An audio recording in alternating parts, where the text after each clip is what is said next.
So, the Course says there's guilt inside of us that we think.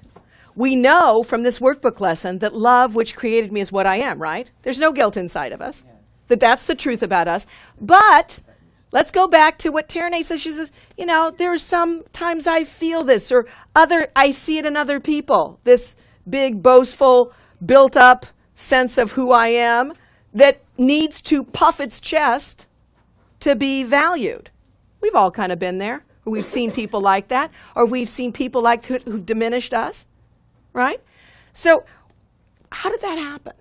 How did this thought ever enter our minds? How could somebody come to Paul's little town in Nebraska and say there's an unpardonable sin? He was lost. Yeah. Well, what it says is this. Here's what the Course is. The closest thing the Course does to its creation story of the ego.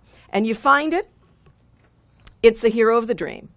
Now, you can look later. It's in chapter 27, section 8, paragraph 6, hero of the dream in the text. It's page 586, and it says this.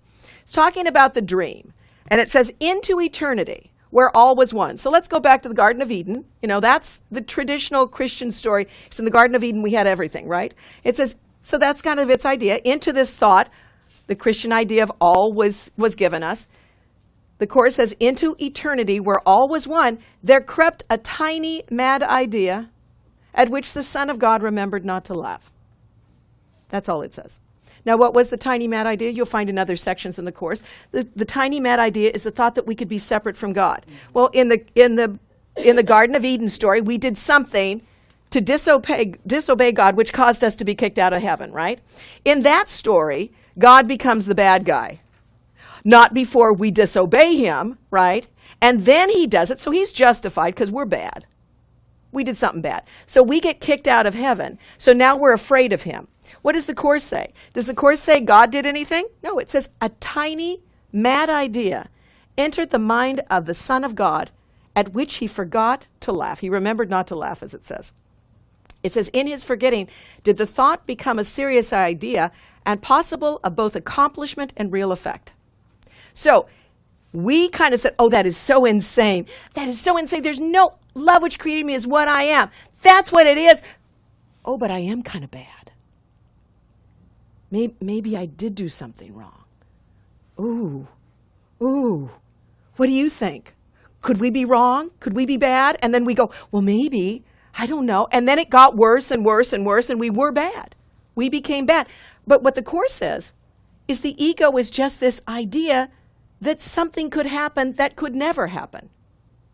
Have you ever been in an argument with somebody? To me, this is another good example. Been in an argument with somebody. Well, I've had arguments. And, you know, you're arguing about some silly little thing. And then they make you laugh. You ever had that happen? Yeah. And then you go, no, I'm not done being angry. Stop it. And then you go back to being mad. But you could have gotten out of it. And you decided not to. Because you're going to stay there. Because you're right. I'm not going to let him get the best of me. Because I'm right. Well, this is kind of the idea here. It's insane to think. And then it goes on to say basically what the idea is. Together it says we can laugh them both away and understand that time cannot intrude upon eternity. Nothing can happen in this world that can take your reality away from you. No fear or attack can take your reality of love away from you. It is a joke to think that time can come to circumvent eternity, which means there is no time. Nothing could really happen. But in the mind of the Son of God that thought that he could, something did seem to happen. So what's happened over time is we've built up this sense of unworthiness. That's what guilt really stems from.